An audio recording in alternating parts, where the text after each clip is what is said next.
नमस्कार, मैं हूं दीपक खताबिया और आप देख रहे हैं वॉइस ऑफ एमपी। खास चर्चा में आज हमारे साथ में एक ऐसी शख्सियत है जो युवा अवस्था से ही राजनीति में सक्रिय है, चाहे जिले में महामंत्री का पद हो या युवा अध्यक्ष का। हम बात कर रहे हैं ओम जी शर्मा की। ओम जी, स्वागत है वॉइस एमपी में आपका। दीपक भाई नमस्कार। मैं वॉइस ऑफ एमपी को धन्यवाद देता हूं जो नीमच की समस्याओं को लगातार उठाते रहते हैं और इस तरह से एक नया प्रोग्राम लॉन्च कर रहे हैं। मैं आपको धन्यवाद देता हूं, बधाई देता हूं। ओम जी, बचपन से आप राजनीति में सक्रिय हैं, युवा अवस्था से आप सक्रिय हैं। जिले की कांग्रेस की महामंत्री की बात हो या युवा अध्यक्ष की बात हो, आप लगातार कांग्रेस में अपनी सेवा देते रहे। एक लंबा समय आपने राजनीति में दिया, क्या कहना है? दीपक भाई, मैं छात्र राजनीति से ही कांग्रेस में सक्रिय रहा।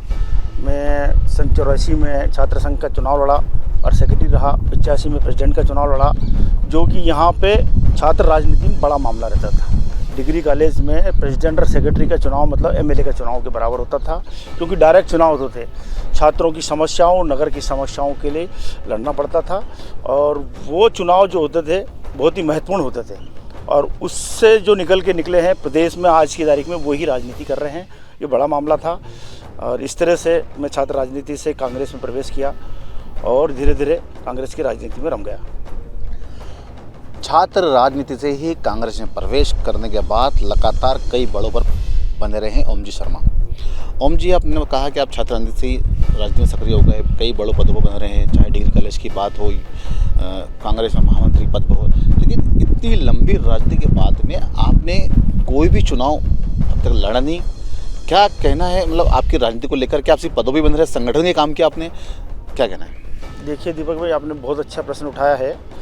मैं आज तक कोई चुनाव नहीं लड़ पाया, क्योंकि मैं एक सामान्य वर्ग से आता हूं और मैं जिस वार्ड में रहता हूं कोई भी चुनाव लड़ता है तो पहले वार्ड का चुनाव लड़ता है।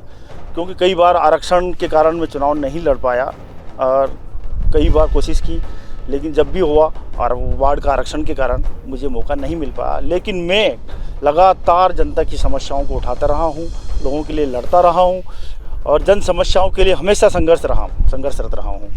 क्योंकि चुनाव लड़ना राजनीति में महत्वपूर्ण होता है, लेकिन फिर भी मुझे कभी ऐसा मौका नहीं मिला और कभी मौका मिलेगा या पार्टी मुझे मौका देगी तो नगरपालिका अध्यक्ष या जो भी बड़ा चुनाव होगा मैं लड़ने के लिए तैयार हूँ। और मैं निश्चित रूप से कहता हूँ जनता मुझे स्वीकार करेगी और जिताएगी। जनता ओम जी शर्मा को स्वीकार करेगी और उनको ताजपोशी करेगी, ये बात कर रहे हैं ओम जी शर्मा। लंबे समय से राजनीति में होने के बाद में देखा जा रहा है कि क्या लगता है, कहीं ना कहीं अब राजनीति में जब आपने एंट्री मारी, वर्तमान स्थिति में देखा जाए या पहले देखा जाए, कांग्रेस के अंदर एक लंबी पट्टाबाज रहा है, गुटबाज रहा है। क्या लगता है इस कारण से आप संगठन की ही सेवा करते रहे, सत्ता में नहीं आए आप? दीपक भाई, ये बहुत अच्छा प्रश्न है। राजनीति में किसी न किसी को अपना आका बनाना पड़ता है। चूँकि मैं कांग्रेस संगठन से जुड़ा रहा, कांग्रेस से जुड़ा रहा, मेरी ये कमजोरी रही कि मैं प्रदेश में किसी को अपना आका नहीं बना पाया, जिसके कारण मुझे कई मौके जो मुझे मिलना चाहिए थे वो नहीं मिल पाए। ये हो सकता है मेरा दुर्भाग्य कहूँ या मेरी कमजोरी कहूँ कि मैं प्रदेश में किसी को अपना आका नहीं बना पाए। क्योंकि लोकल स्तर पे मैं यहाँ लोकल स्तर पे ही जुड़ा रहा और प्रदेश में किसी बड़े नेता से नहीं जुड़ पाया था, इस कारण मुझे ये मौके नहीं मिल पाए। कांग्रेस के कुछ नेताओं ने तो ये तक आरोप लगाती है कि जिसका जितना बड़ा नेता उसको उतना बड़ा टिकट। और ये बात कई लोगों ने कहा भी है, खुले मंच पे कहा है कि कांग्रेस में तो टिकट जो है वो नोटों के बंडल बिकता है। आप निचले स्तर पे आपने अपने ऊपर कोई आका नहीं बनाया, कोई नेता नहीं बना पाया, तो ऐसे में आप सत्ता के साथ, संगठन के साथ सत्ता का कैसे आप चुनाव में आएंगे, कैसे टिकट की मतलब लालसा करेंगे, कैसे चुनाव लड़ेंगे आप? चूँकि दीपक भाई, आपने एक बात कही, ऊपर आका होना चाहिए, नोटों के बंडल से चुनाव में टिकट मिल जाता है। मैं इस बात से, आपकी बात से सहमत नहीं हूँ। हमारे कई नेता हो सकता है ये बात बोलते होंगे, नोटों के बंडल से कोई टिकट नहीं मिलता, जन आधार से ही टिकट मिलते हैं। ये बात सही है कि आपकी बात करने वाला, पैरवी करने वाला प्रदेश में कोई होना चाहिए तो ही आपको टिकट मिल पाता है। चाहे आप क्षेत्र में कितने भी मजबूत हो, इस बात को नज़रअंदाज किया जाता रहा है और किया जाता है। इसी का परिणाम हम भुगत रहे हैं कि कई चुनाव हम लगातार हारते जा रहे हैं।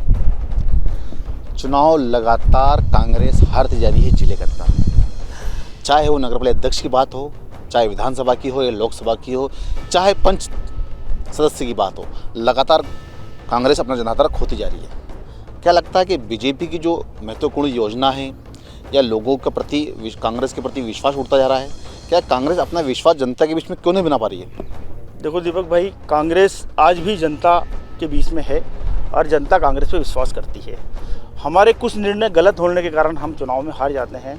अभी पिछले चुनाव की बात करूं, यहाँ पे उमराव सिंह गुर्जर जो नीमच विधानसभा में सशक्त उम्मीदवार था और वो जीत रहा था, जनता चाह रही थी कि उसको यहाँ से टिकट दिया है, लेकिन हमारे कुछ नेताओं की नासमझी कहें या उनकी हठधर्मिता कहें, उनको यहाँ से मनासा भेज दिया, मनासा वालों को जावद भेज दिया, नीमच वालों को जावद भेज दिया, मनासा वालों को नीमच भेज दिया। इसके कारण हम ये चुनाव हारे हैं। जनता आज भी हमें पसंद करती है, क्योंकि प्रदेश में अभी भी हमारी सरकार बनी थी, जनता ने हमें स्वीकार किया था। शिवराज सिंह चौहान द्वारा खरीद फरोख्त करके ये सरकार को गिरा दी गई, लेकिन जनता के नज़रों में तो आज भी हम हैं स्थापित और आगे भी रहेंगे। शिवराज सरकार ने नोटों के बंडलों विधायक को खरीद कर सरकार बना ली, तो क्या लगता है कि नीमच में भी कांग्रेस के कुछ नेताओं ने नोटों के बंडल पर टिकट फेरबदल कर दिए और कहीं ना कहीं वो सत्ता के मोह से दूर हो गए? दीपक भाई, नीमच में मैं ये बात स्वीकार नहीं कर पाता हूँ कि नीमच में नोटों का कोई खेल हुआ होगा। कांग्रेस का जो टिकट पड़ा, हमारे कुछ नेताओं ने हमारे बड़े नेताओं को गुमराह किया और उसके कारण हमारे टिकटों का हेरफेर हुआ। ये अब आज हमारे बड़े नेता भी स्वीकार कर रहे हैं कि उनकी ये गलती हुई। अगर हमारी ये तीनों सीट सही ढंग से टिकट मिल जाते तो हम जीत रहे थे, और इसका प्रभाव मंदसौर में भी पड़ता और मंदसौर में 8 में से 7 सीटें हम जीतते और हमारी सरकार गिरने की नौबत भी नहीं आती। सरकार गिरने की नौबत नहीं आती। बड़े नेताओं के चक्कर में कई विधानसभाओं के टिकट बदलने के लेकर कांग्रेस सत्ता से दूर हो गई। लेकिन हम बात करें जिस तरह से आप कह रहे हैं कि बड़े नेताओं की गलती, तो ये बात तो लगातार कांग्रेस में रही है, कांग्रेस में गुट बजी रही है, पट्टा बाज रहा है। जैसे भी आपने कहा कि मेरा ऊपर कोई आका नहीं है, तो क्या उन आकाओं की गलती से ये टिकट बदले हैं? और वापस आने वाला चुनाव नगर पालिका का है, विधानसभा का है, लोकसभा का, तो ऐसे में क्या वापस कांग्रेस ऐसी गलती करेगी क्या? फिर जो मैदान में जो कार्यकर्ता लगातार जनता के बीच जा रहा है उनको मौका मिलेगा? देखिए दीपक भाई, आज की तारीख में प्रदेश में कमलनाथ और दिग्विजय सिंह जी 2 ऐसे नेता हैं जो अब आज की तारीख में राजनीति कर रहे हैं। उन दोनों को अच्छी तरह समझ में आ गई है कि क्षेत्र में जो लोग काम करते हैं, जो लोग मजबूत हैं, जिनको जनता पसंद करती, उन्हीं को टिकट दिया जाएगा। रही बात पैसे की, कमलनाथ जी के ऊपर पैसे का कोई आरोप नहीं लगा सकते। वो देश के बहुत बड़े नेता हैं और बड़े उद्योगपति भी हैं, और पैसे का मामला उनके लिए कोई मामला नहीं है। वो सिर्फ इस बात के लिए देंगे कि इस बार सरकार हम बनाएंगे और 2023 में कांग्रेस की सरकार बनेगी। कमलनाथ जी भी संकल्पित हैं और प्रदेश की जनता भी चाहती है कि कमलनाथ जी पुनः मुख्यमंत्री बने। ये हम सब मिलके अभी कमलनाथ जी को मुख्यमंत्री बनाएंगे और कांग्रेस की सरकार स्थापित होगी। 2023 में एक बार फिर भोपाल की विधानसभा और पूरे प्रदेश के अंदर कांग्रेस अपना परचम लहराएगी और कमलनाथ के नेतृत्व में सरकार बनेगी। ये बात कहना है ओमजी शर्मा का। लेकिन हम बात करें, पिछले 20 सालों से भारतीय जनता पार्टी की सरकार है। 12 महीने अगर कमलनाथ सरकार को छोड़ दें तो बीजेपी का तो दावा कि हमने शहर में इतना विकास किया, प्रदेश में इतना विकास किया कि 2023 हो या आने वाला उपचुनावी चुनाव हो, जनता लगातार बीजेपी को चुनेगी। विकास के आधार पर जनता बीजेपी को वोट देगी। क्या लगता है शहर में विकास हुआ है? देखिए दीपक भाई, आप विकास की बात करते हैं, मैं पिछले 15 साल के मुख्यमंत्री काल के शिवराज सिंह जी कार्यकाल की बात कर रहा हूँ। नीमच में एक छोटा सा मुद्दा था, बंगला बगीचा का। मुख्यमंत्री ने 5 बार घोषणा की कि मैं नीमच आके, ज़िले में आके यही समस्या को सुलझाऊंगा, यही निपटाऊंगा, लेकिन आज भी बंगला बगीचा समस्या वहीं पर स्थापित है, उसका कोई हल नहीं निकला। भू माफिया आज भी सक्रिय हैं और हमारे जनप्रतिनिधि उन भू माफियाओं के साथ काम कर रहे हैं। ये सर्वविदित है, पूरी जनता को विदित है। आम लोग अपनी ज़मीन खरीदी भी, बंगला बगीचे में लोगों ने पैसे से ज़मीन खरीदी, उसके बाद भी उसको लीज देना पड़ रही और उसके बाद उनको आज भी कोई हल नहीं निकल पा रहा है। विकास की बात तो भाजपा करने का नाम ही नहीं ले सकती है। नीमच में शिक्षा के क्षेत्र हो, स्वास्थ्य का क्षेत्र हो, कांग्रेस ने जो काम किए हैं वो किसी ने नहीं किए। मैं आपको एक बात बताना चाहता हूँ, नीमच के हमारे जो नेता थे, बालकोई बैरागी, जाजू जी, इन सब लोगों का बड़ा विजन था। इस सोच के लेके हम लोगों ने काम किया है। डॉक्टर संपत जाजू ने बहुत काम किए, हमारे विधायक से नंद किशोर पटेल जी, उन्होंने काम किए। जाजू जी, सीताराम जाजू जी का विजन था, उन्होंने एक डैम बनाया। कांग्रेस ने बहुत सोच समझ के डैम बनाया था। भारतीय जनता पार्टी के सारे लोग उस समय विरोध कर रहे थे, हमारी लाश पे डैम बनेगा। जब डैम बना तो आज पूरा शहर उस डैम से पानी पी रहा है। और जिन लोगों ने विरोध किया था उन लोगों के ही नंबर 1, नंबर 2, 3 नंबर के कनेक्शन हैं। ये जनता के बीच में सबको पता है कि भारतीय जनता पार्टी विरोध करती है, विकास कोई नहीं करती है। रही बात पिछले 15 साल के कार्यकाल की और बात बता दूं, नीमच विधायक 15 साल से 25 साल से बने आ रहे हैं, उनकी एक उपलब्धि नहीं है पूरे शहर के लिए। वो जब चुनाव लड़े थे 70 किलो के थे, आज 120 किलो 40 किलो के हो गए हैं। वो खुद का विकास कर रहे हैं, नीमच शहर का कोई विकास नहीं होगा। माननीय विधायक 60 किलो से चुनाव लड़े थे, 170 किलो को हो गए हैं, ये कहना है ओमजी शर्मा का। भारतीय जनता पार्टी ने लगातार नीमच के अंदर विकास की कोई गंगा नहीं बही। आप कह रहे हो कि भारतीय जनता पार्टी ने, भाजपा सरकार ने विकास की गंगा नहीं बही। आपका ये भी कहना है कि जो भी विकास हुआ है वो कांग्रेस सरकार के समय, कांग्रेस कार्यकाल समय हुआ। लेकिन देखा जाए, जब इतना लंबे समय से भारतीय जनता पार्टी को मौका मिल रहा है तो विपक्ष अपनी भूमिका क्यों नहीं निभाता, क्यों नहीं जनता के बीच जाता है? पिछले 15 सालों से 20 सालों से भाजपा सरकार है और विपक्ष मौन क्यों है? क्या लगता है कि विपक्ष धीरे धीरे अब अपनी जमीन छोड़ता जा रहा है कि खत्म हो रहा है इसका सरकार कांग्रेस की? दीपक भाई, आपकी इस बात से मैं सहमत नहीं हूँ। ये बात सही है कि लगातार भारतीय जनता पार्टी जीतती आ रही है। हमारे कुछ नेताओं की कमजोरी, हमारा संगठन के नीचे भी बहुत सारे गलत काम हैं, उनके रेले हैं, इसलिए वो विरोध नहीं कर पाते। उस विरोध नहीं करने के कारण वो लोग जीतते आ रहे हैं। हमारी जो संगठन में बैठे हैं उन लोगों की भी सांठगांठ है, इसके कारण हमारी जनता आज भी हमें पसंद कर रही है, आज भी हमें चाह रही है। ऐसा नहीं है, जनता की आज भी कांग्रेस की ओर देख रही है। और मैं फिर आपको विश्वास देता हूँ, जो ही संगठन में बदलाव होगा, जो ही संगठन में नए लोग आएंगे, जनता 101% कांग्रेस को जिताएगी और कांग्रेस यहाँ पर स्थापित होगी, ऐसा मेरा दावा है। कांग्रेस व संगठन में कुछ गलत लोगों के निर्णय से लगातार कांग्रेस सत्ता से दूर है और कहीं ना कहीं जब युवाओं को मौका मिलेगा तो एक बार फिर प्रदेश सहित केंद्र में भी कांग्रेस सरकार होगी। आपने इतनी बड़ी बात की है कि कुछ नेताओं, संगठन के जो बड़े नेता हैं, उनकी गुटबाजी और उनके हठधर्मिता के चक्कर में सरकार नहीं बन पा रही है। तो लगातार 15 साल का समय और आने वाले फिर 5 साल, 20 साल का कार्यकाल एक बड़ा लंबा समय होता है। जब ऐसे में संगठन को ये नहीं दिखता कि प्रदेश के अंदर कांग्रेस लगातार फेल होती दिख रही है, लगातार हम हर चुनाव में हारे हैं, तो नीचे से लेकर ऊपर तक परिवर्तन क्यों नहीं होता? क्या लगता है कि ऊपर भी कोई बड़ा खेल होता है, या ऊपर अपने कहीं कोई अपने पुत्र को लाना चाहता है, कोई अपने बेटे को लाना चाहता है, कोई अपने भतीजे को लाना चाहता है? तो इस चक्कर में कांग्रेस लगातार हर चुनाव बिछड़ रही है। आपकी इस बात से मैं सहमत हूँ कि कुछ हमारे स्थापित नेता वो अपने स्वार्थों के लिए, अपनी हठधर्मिता के लिए कांग्रेस को नुकसान पहुँचाते हैं। ये पिछले 15 साल से लगातार हम देखते आ रहे हैं। हमारे बहुत अच्छे नेता हैं, लेकिन अपनी हठधर्मिता और अपने स्वार्थों के लिए वो कांग्रेस को नुकसान पहुंचा देते हैं। इसी कारण से हम चुनाव हारते आ रहे हैं। नहीं तो जनता आज भी हमें पसंद कर रही है। आप देख लें, प्रत्येक वार्डों में जनता आज भी हमारे साथ है। लोग चाह रहे हैं कि कांग्रेस स्थापित हो। भारतीय जनता पार्टी के राज में आम आदमी परेशान है। गैस की टंकी की बात कर लो, आप पेट्रोल की बात कर लो, किसी भी खाने पीने की बात, तो चीज़ों की तेल की बात कर लो, सब पे लोग परेशान हैं। त्राही त्राही मची हुई है। बिजली के बिलों की बात कर लो, इतने परेशान हैं, लेकिन फिर भी हमारे लोगों की कमी के कारण हम चुनाव हार जाते हैं। संगठन में कमजोरी है, कांग्रेस में कमजोरी है। अब हमारे अपनों के चलते हम लगातार चुनाव हार रहे हैं। लेकिन नीमच की हम बात करेंगे, नीमच के अंदर लगातार भारतीय जनता पार्टी की सरकार है, विधायक भाजपा के हैं। लेकिन सड़कों की हम बात करें तो धूल भरी सड़कें हैं, बड़े बड़े गड्ढे हैं। स्वास्थ्य की बात करें तो जिला चिकित्सालय में ट्रामा सेंटर बन गया, लेकिन सुविधाओं के नाम उपकरण नहीं है। शिक्षा की हम बात करें तो यहाँ कॉलेज है, लेकिन अच्छे अध्यापक नहीं है। शिक्षा से हम वंचित हैं। जब इतनी बड़ी समस्या है जिले के अंदर हैं, लगातार सरकार बनी हुई है, तो कांग्रेस इस चीज़ को लेकर क्यों नहीं मुहिम छेड़ती? कांग्रेस जनता के बीच क्यों नहीं जाती?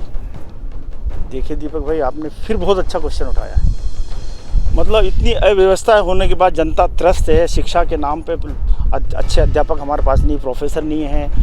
जहाँ तक स्वास्थ्य की बात करें हैं, हमारे पास ट्रामा सेंटर तो खुल गया है, लेकिन वहाँ डॉक्टर नहीं है। उपकरण होने के बाद भी सड़ रहे हैं। अभी हमने लॉकडाउन में देखा है, हमारे सैकड़ों लोग हमारे अपने मरे हैं, लेकिन हम उन्हें ऑक्सीजन नहीं दे पाए, उनके स्वास्थ्य की सेवाएँ नहीं दे पाए। इतने परेशानी के बाद भी हमारे लोग आंदोलन नहीं कर पा रहे हैं। ये हमारे संगठन की कमजोरी है। मैं आपको फिर पुनः इस बात को दोहरा रहा हूँ कि संगठन की कमजोरी के कारण हम ये सारी बातें उठा नहीं पा रहे हैं, जनता के बीच जा नहीं पा रहे हैं। ये हमारी कमजोरी है, लेकिन ये कमजोरी की हम बत्ती से दूर करेंगे। आदरणीय कमलनाथ जी अभी नया बदलाव कर रहे हैं, और उस बदलाव में नए लोग आएंगे। और मैं फिर आपको विश्वास दिला रहा हूँ, इन सारे मुद्दों पर हम लड़ाई लड़ेंगे। चाहे शिक्षा का मुद्दा हो, चाहे स्वास्थ्य का मुद्दा हो, चाहे जल का मुद्दा हो, सड़क का मुद्दा हो, सारे मुद्दों पे हम लड़ेंगे और जनता के बीच जाके अपनी बात बताएंगे। जनता परेशान है और कांग्रेस की ओर निहार रही है, लेकिन हमारे संगठन, हमारे निष्क्रिय लोगों की कमजोरी के कारण हम ये सारे काम नहीं कर पा रहे। जनता परेशान है, जनता आंखें लगाए टकटके लगाए कांग्रेस की तरफ देख रही है। संगठन की आप बात कर रहे हैं, लेकिन अब जिले पे हम आते हैं, कहीं ना कहीं जिला अध्यक्ष की दौड़ में आपका भी नाम बहुत तेज़ी से उभर रहा है। तो क्या लगता है कि संगठन का जब बदलाव होगा और नीमच में अध्यक्ष पद पे आप जिला अध्यक्ष की कुर्सी पर बैठेंगे तो नीमच में कांग्रेस एक ऊंचाइयों छूएगी? दीपक भाई, मेरा नाम भी जिला अध्यक्ष की दौड़ में चल रहा है, लेकिन ऊपर के जो लोग हैं, आदरणीय कमलनाथ जी, दिग्विजय सिंह जी, ये सब लोग इस बात पर विचार कर रहे हैं कि कौन उचित रहेगा और कौन जनता की लड़ाई लड़ पाएगा। और अतिशीघ्र ये बदलाव होगा, और जो ही बदलाव होगा मैं आपको बता दूं कि कांग्रेस अपनी समस्या, जनता की समस्याओं को लेकर जनता के बीच में जाएगी, लड़ाई लड़ेगी और कांग्रेस वापस पुनः अपना स्थान स्थापित करेगी और जीतेगी, और मध्य प्रदेश के साथ साथ केंद्र में भी सरकार बनेगी। ओम जी का कहना है कि अगर संगठन में बदलाव होता है और जिला अध्यक्ष की कुर्सी पर ताजपोश भी अगर मुझे बिठा जाता है तो नीमच के अंदर भी जनता का जनार्दन मिलेगा और एक बार फिर हम सत्ता में आएंगे। संगठन में बदलाव क्या लगता है कि जब आप अध्यक्ष की कुर्सी पर अगर आपको मिलती है, नीमच के अंदर भी एक बड़ी फौज है गुटबाजी की, बड़ा यहाँ पे अपने अपने आका हैं, तो ऐसे में सबको एक जजम पे कैसे लाओगे, कैसे आने वाले चुनाव से लड़ोगे आप? ये बात सही है कि अब सब अपने अपने संगठन के लोग जुटे हैं, लेकिन ये कोई बड़ा इशू नहीं है। हर आदमी का अपना ईगो होता है, हर आदमी सम्मान चाहता है। अगर संगठन उनको सम्मान दे, प्रेम से लाए, हर आदमी की इच्छा है, सभी गुटों की इच्छा है कि कांग्रेस मजबूत हो, कांग्रेस जीते। कोई नहीं चाहता कांग्रेस हारे, लेकिन सिर्फ अपने गुटबाजी, अपने संघर्षों के कारण ऐसा करते हैं। उनको सम्मान नहीं मिल पाता, इस कारण से वो लोग थोड़े दूर हट जाते हैं या संगठन में गुटबाजी फैलाते हैं। अगर उनको सम्मान मिलेगा तो मेरा विश्वास है वो सारे लोग कांग्रेस के लिए काम करेंगे और कांग्रेस को जिताने का प्रयास करेंगे। कांग्रेस को सभी जिताने का प्रयास करेंगे। अगर एक जगह पे अगर आप बैठते हैं तो आने वाले चुनाव में विजय प्राप्त करेंगे। आने वाला चुनाव जिला पंचायत, जनपद, नगरीय निकाय चुनाव का है। कहीं ना कहीं दबे अफवाहों पीछे के दरवाजे से आपने भी अपनी उम्मीदवारी जताई है।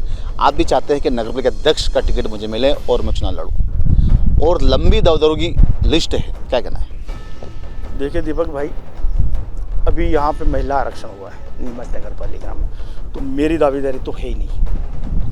अगर मुझे संगठन में मौका मिलेगा तो मैं चुनाव नहीं लड़ूंगा और कांग्रेस को जिताने का पूरा प्रयास करूंगा।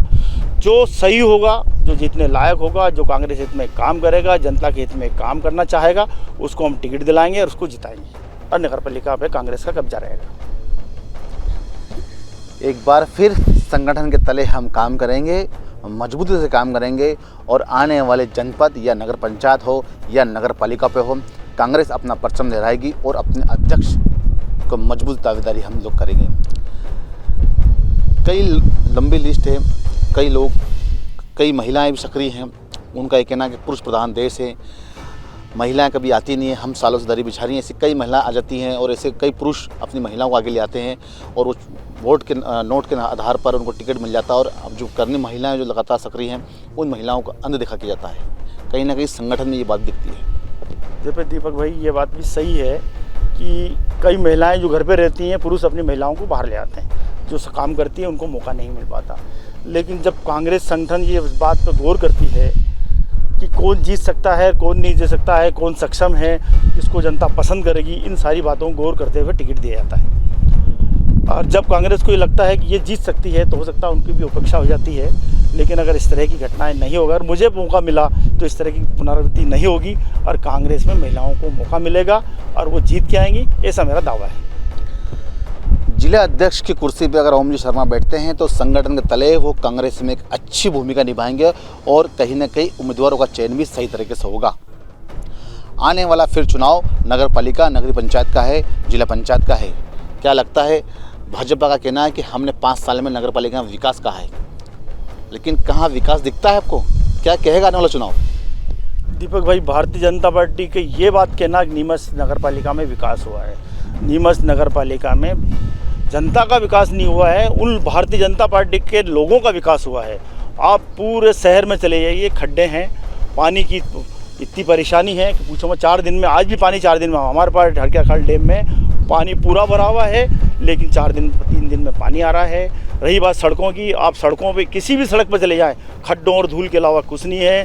सीवरेज लाइन में किस कदर भ्रष्टाचार हुआ है, इस बात का पूरी जनता को, शहर को पता है कि 500 करोड़ की योजनाओं में किस तरह भ्रष्टाचार हुआ है। नीमच नगर पालिका में आज भी कोई हर टेबल पर भ्रष्टाचार किया जाता है। आज की तारीख में आप किसी भी टेबल पर चले जाओ, बिगर पैसे के कोई काम नहीं हो रहा। मेरा तो ये कहना है कि नीमच नगर पालिका में जितना भ्रष्टाचार नीमच नगर पालिका में बीजेपी ने किया है, आज तक किसी ने नहीं किया। तो क्या लगता है कि ये भ्रष्टाचार लोगों को दिखेगा, जनता को दिखेगा आने वाले चुनाव के अंदर? कौन अपनी पार्टी अपना परचम लहराएगी? आने वाले चुनाव में जनता भारतीय जनता पार्टी को सबक सिखाएगी। जिस तरह से भ्रष्टाचार किया है, जिस तरह से लोगों को परेशान किया है, प्रताड़ित किया, आज निचली बस्ती में चले जाओ, आज भी सफाई नाम की कोई चीज़ नहीं है। आज हम सफाई के नाम पे पहले 90 पे थे, आज 88 पे आए। नीमच में कलेक्टर प्रशासक होने के बावजूद हम आगे कुछ नहीं कर पा रहे हैं। इसका सबसे बड़ा दुर्भाग्य ये हमारे नीमच शहर का है। भारतीय जनता पार्टी के लोग आज भी नीमच नगर पालिका को नोच नोच के खा रहे हैं और सिर्फ भारतीय जनता पार्टी का विकास हो रहा है, कांग्रेस का कोई विकास नहीं हो रहा। भारतीय जनता पार्टी आज भी परेशान हो रही है। जनता भारतीय जनता पार्टी से परेशान है। जनता की बात करें तो आज छोटे से काम नामांतरण से लेकर किसी भी मामले में चले जाओ आप, भारतीय जनता पार्टी से सब लोग परेशान हैं। प्रधानमंत्री आवास योजना का मुद्दा भी अब तक से उठाया आपने? हाँ, दीपक भाई बहुत अच्छा मुद्दा उठाया। प्रधानमंत्री आवास योजना में यहाँ पे 800 लोगों के लिए आवेदन 2015 में आवेदन लिए गए, लेकिन भारतीय जनता पार्टी के कुछ लोग भूमाफियाओं से मिलके उन 600 लोगों के आवेदन उन्होंने निरस्त करवा दिए। पूरी योजना को सरेंडर करा दी मेडिकल कॉलेज के नाम पे, जबकि सबसे पहले मेडिकल कॉलेज आदरणीय कमलनाथ जी ने हमें दिए थे और हवाई अड्डे की ज़मीन पे DPR बनी और उसी ज़मीन पे स्वीकृत हुआ। लेकिन भारतीय जनता पार्टी के लोग भूमाफियाओं से मिलके जहाँ पे गरीबों को आवास बन रहे थे, उन आवासों को निरस्त करा दिया और 600 परिवार आज भी आवास से भिन्न हो गए। जबकि उन लोगों ने 2015 में 40,000 रुपये जमा करे हैं। आज भी वो नगर पालिका भटक रहे हैं, लेकिन भारतीय जनता पार्टी का एक भी नेता, एक भी कार्यकर्ता, एक भी मुख्यमंत्री से लेकर किसी से भी कोई उनकी मदद नहीं कर रहा। अगर हमारी सरकार बन गई तो उन 600 लोगों को मैं आवाज़ दिलाने का वादा करता हूँ, उनको किसी भी हालत में आवाज़ दिलाई जाएगी। तो ये थे हमारे खास मेहमान ओम जी शर्मा, जिन्होंने साफ कहा है कि आने वाली नगरीय निकाय चुनाव हो, जिला पंचायत हो, जनपद हो या विधानसभा हो, सरकार हमारी आती है या नगर पालिका में हमारा अध्यक्ष बनता है तो इस शहर का विकास होगा, जनता का विकास होगा। प्रधानमंत्री आवास योजनाओं के अंदर जो 600 परिवार हैं जो आज तक मकानहीन है, उनको मकान दिया जाएगा। नीमच की सड़कों का विकास होगा, बंगला बगीचे का विकास होगा और नीमच स्वच्छ और सुंदर शहर की गिनती में आएगा। एक बार फिर नए मेहमान के साथ मुलाकात होगी हमारी, फिर मिलेंगे अगली बार। जय हिंद, जय भारत।